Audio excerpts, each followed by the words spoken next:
우리는 우리에게 유익이 되는 일들을 하기를 좋아하지요. 그런데 에스더는 오늘 자신의 안정과 유익보다는 하나님께서 자신을 그 자리에 세우신 그 부르심과 소명을 깨닫고 이제 이스라엘 모든 사람들과 함께 기도하고 있었습니다. 그리고 그 사람들에게 요청했던 3일의 시간이 흐르게 되었습니다. 이제 에스더는 그 3일의 기도를 통해서 다시 하나님 앞에 큰 용기와 더 나아가서는 하나님의 인도하심을 따라서 왕 앞으로 나아가게 됩니다. 우리가 어제 말씀을 보았던 것처럼 왕의 명령 없이 왕 앞에 나아가는 것은 불가능했습니다. 혹 그렇게 나아갔을 때에 왕이 금규를 내밀어서 그 출입을 허락하지 않으면 왕비라 할지라도 죽을 수밖에 없는 상황이었습니다. 그런데 오늘 에스더는 3일 동안 기도한 후에 담대하게 그 민족을 위해 왕 앞에 그것을 이야기하러 나아가는 모습으로 시작되고 있습니다. 우리가 기도함을 통해서 이제 담대하게 행할 때가 있습니다. 그런데 오늘 참 놀라운 것은 바로 에스더가 그 왕 앞에 나아갔을 때 왕이 그 에스더를 보았을 때에 그 에스더가 매우 사랑스러웠더라라고 나와 있습니다. 여러분 한번 생각해 보세요. 지금 에스더가 모르드게에게 어제 무엇이라고 얘기했냐면 왕이 나를 찾지 않은 지가 벌써 30일이 지났다라고 얘기를 했습니다. 왕은 에스더라는 한 여인을 진심으로 사랑하지 않았습니다. 그는 외모를 쫓는 사람이었고 하룻밤의 즐거움을 쫓는 그러한 사람이었습니다. 그런데 오늘 왕후 에스더가 3일 동안 기도하고 예복을 입고 담대하게 그 왕 앞에 나아가게 세웠을 때에 그가 사랑스러워졌더라. 여러분 에스더는 보면 어떤 가정의 환경이나 그러한 조건들을 보면 매우 어렵고 많은 고난을 당했던 여인입니다. 그런데 이 왕후 에스더가 왕후가 되는 그 과정들을 보면 에스더는 사람들에게 은혜와 사랑을 받는 것을 보게 됩니다. 그런데 우리가 지난번에도 말씀드렸지만 이 에스더는 얼굴도 이쁘고 몸매도 뛰어난 여인이었어요. 그런데 여러분 세상에 이렇게 얼굴도 이쁘고 몸매가 뛰어난 사람들이 모든 사람들에게 사랑을 받는 것은 아닙니다. 더 나아가서는 은혜를 받는 것 또한 아니라는 사실인 것이지요. 무엇인가 그 여인의 외적인 부분보다는 내적인 특별함이 있었을 거라는 거예요.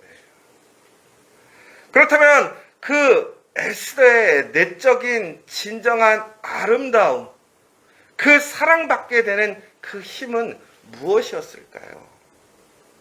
바로 하나님이 함께하는 사람이었다는 거예요. 하나님의 사랑을 풍성히 받는 사람은 사람에게도 사랑을 받습니다. 하나님의 은혜를 풍성히 누리는 사람은 사람의 은혜도 풍성히 누리게 되어 있어요. 여러분 진심으로 누군가에게 은혜 받기를 원하십니까? 사랑받기를 원하십니까?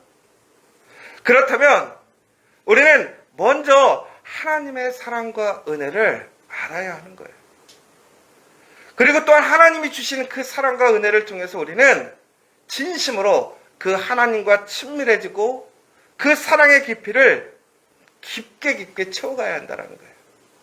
그렇게 되면 우리는 어디에 있든지 하나님의 그 풍성하신 은혜와 사랑을 통해서 사람들에게 사랑을 받고 은혜를 받는 거예요.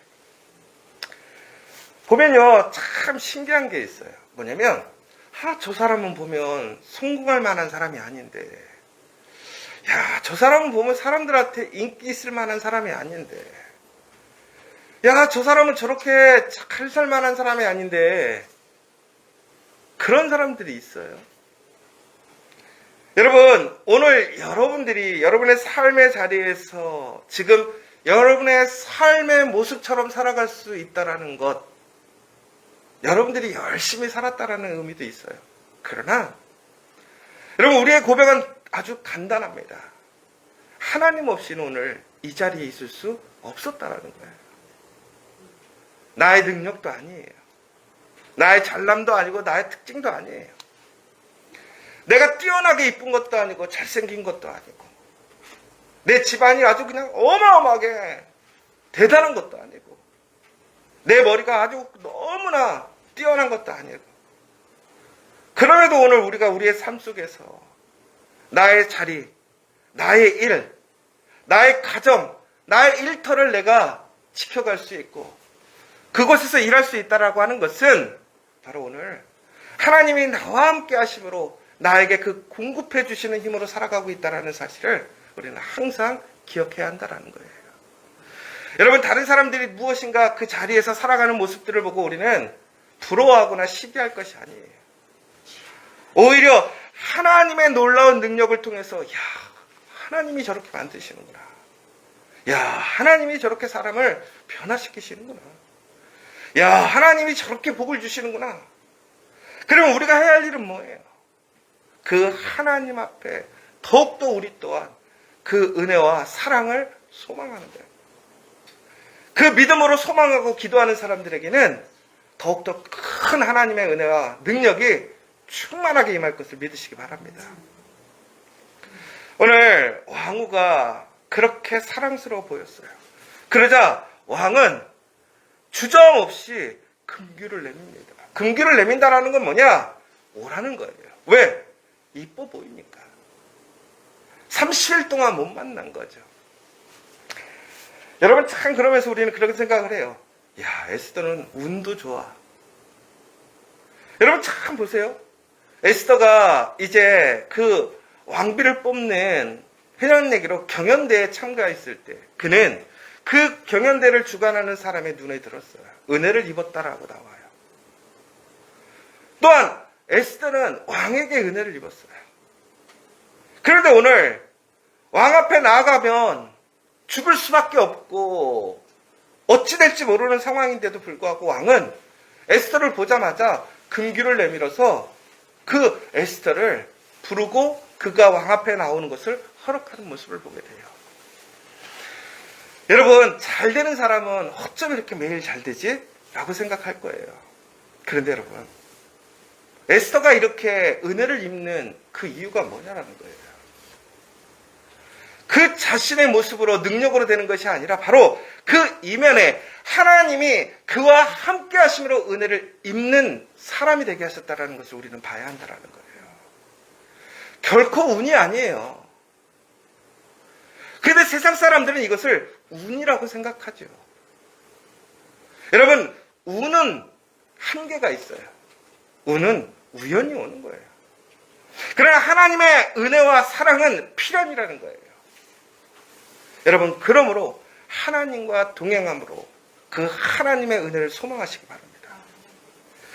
여러분, 그런데 우리는 에스더의 모습을 통해서 어떤 사람들은 이 은혜만 보게 될 거예요. 그러면서 우리는 그렇게 생각할 거예요. 나도 예수 믿는데 나한테는 왜 은혜가 없어? 왜 나는 이렇게 치질이도 복이 없고 하는 일마다 다 안 되는 거야? 여러분, 에스더가 왕비가 되기 전에 어떠한 삶을 살았습니까? 종으로 끌려왔어요. 부모는 죽었어요. 남의 손에 큰 거예요. 친척 손에 컸지만. 그가 왕비로 간택되기 전까지 그의 인생을 보았을 때 사람들이 무엇이라고 했을까요? 아유, 저 어린 것은 인생이 왜 이렇게 복잡하고 불쌍할까? 그러나 지금 우리는 에스더를 보면 어쩌면 저 사람은 저렇게 운이 있고 은혜가 있고 잘 나갈까? 그런데 이 두 이야기는 다른 사람이 아니에요. 한 사람이에요. 여러분, 요셉도 마찬가지예요. 요셉이 처음에는 얼마나 귀하게 잘 자랐어요. 그러다가 노예로 끌려가서 모함을 받고 감옥에 갔다가 그 오랜 시간 선한 일을 해도 감옥에서 벗어나지 못할 때 그 모습을 보면 사람들이 뭐라고 생각하겠어요? 예수 믿어도 의미 없어. 저렇게 고생해. 그러나 나중에 요셉이 총리가 됩니다. 다니엘도 마찬가지지요. 여러분, 우리는 인생의 한 부분만 보고 어떤 사람은 좋다, 어떤 사람은 나쁘다 이야기할 때가 있어요. 그래서 우리는 그래요. 예수 믿으나 안 믿으나 다 인생은 이렇게 올라가기도 하고 내려가기도 하다가 그냥 죽는 거야. 여러분, 그런데 예수 믿는 사람, 하나님을 믿는 사람들에게는 분명한 차이점이 있어요. 뭐냐?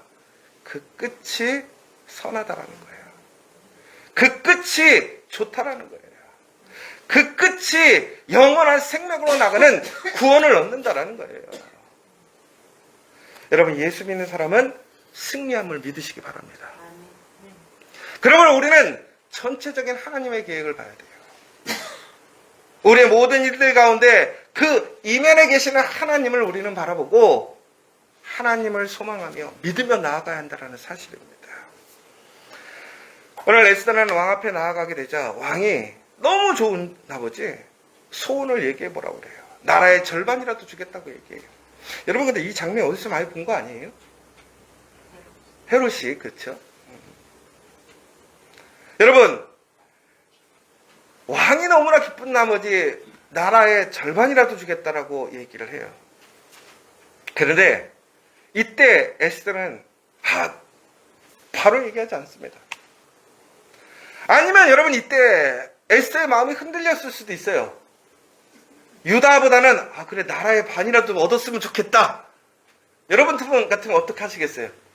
지금 내 민족을 구하러 나갔는데 갑자기 왕이 뜬금없이 나라의 절반이라도 주겠다라는 거예요.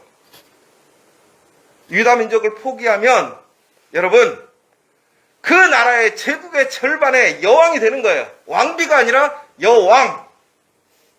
여러분, 뭐가 되시겠어요? 여러분, 지금 이거는 뭐 당연히 나라를 구해야지, 이거는 여러분 일이 아니라고 생각해 보세요.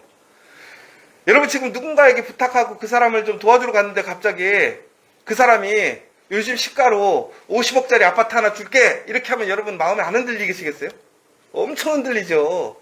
내가 그 사람을 도와줘야 되느냐, 50억짜리 아파트를 받아야 되느냐. 그런데 오늘 에스더는 어떻게 하느냐? 바로 응답하지 않아요. 3번을 걸쳐서 왕에게 잔치를 베풀고 참여해 주기를 요청합니다. 여러분, 기도함으로 우리가 응답받았다라는 것은 담대함과 분명한 결정이 필요해요. 그리고 그것을 행해야 되는 것이 필요해요. 그러나 우리는 항상 조심하게 하나님의 뜻을 찾고 그 안에서 성령의 인도하심을 받아가야 된다는 거예요. 단순히 그 상황에 따라서 감정적으로 기분에 따라서 이야기하고 판단하고 행동하는 것이 아니라 하나님의 거룩한 뜻을 품고 그 뜻을 확인하며 한 발자국 한 발자국 한 발자국 걸어가야 되는 거예요. 바로 이것이 믿는 사람들의 모습이에요. 믿는 사람들이 실수하는 게 뭔지 알아요? 응답받았다고 너무나 서두르는 경우가 있어요. 내 감정이 앞설 때가 있고 말이 앞설 때가 있단 말이에요. 여러분, 그렇다고 해서 우리가 그 응답에 행동하지 말라는 게 아니에요. 말하지 말라는 게 아니에요. 그것을 조용히 진심 어리게 그 일을 이루어 가라는 거예요. 여러분, 전국에는 오늘 하나님께서는 그 일들이 하나님의 계획 안에서 이루어질 수 있도록 이끌어가고 계세요.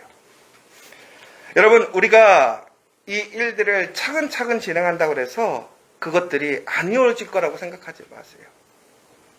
하나님의 계획과 순서에 따라서 그 속도에 따라서 나아가게 되면 그것은 온전히 이루어짐을 믿으시기 바랍니다.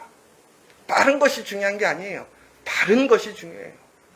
기도를 통해서 바른 응답으로 바른 열매를 맺는 저와 여러분 되시기를 간절히 소망합니다. 마지막으로 전국에는 에스더는 살리는 일을 하는 사람이에요. 그런데 하만은 전국에는 어떡합니까? 죽이는 일을 해요. 예전에 헤롯도 마찬가지예요. 너에게 땅의 절반, 나라의 왕궁의 절반을 주겠다. 그러니까 어떻게 해요?